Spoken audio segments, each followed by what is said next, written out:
আমার ছেলে মেয়ে আত্মীয় স্বজন কাকেও যেন আমার লাশ শুইতে না দেয়। শেষ শেষ দুনিয়াতে আমার আত্মায় কষ্ট পাইবে যে কি করলাম আর কি পাইলাম। আমি মন থেকে দিল থেকে তাদেরকেও অভিশাপ দিই, আমার মতো একদিন যেন তারা এই জায়গায় আসে।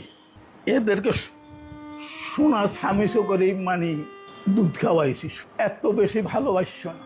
তোমারে এরা জীবনে বহুত কষ্ট দিব। আজ সেই কথা, তাদের কথাটা আমি অক্ষরে অক্ষরে পাইছি।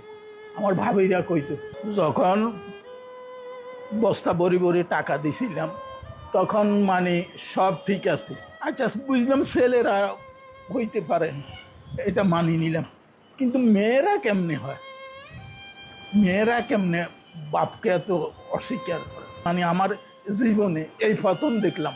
আপনাদের কাছে এবং আইনের কাছে আমি একটা ডায়েরি দিয়ে যাব, এই ডায়েরিটা আপনারা থানায় পৌঁছাই দিবেন, আপনাদের দায়িত্ব।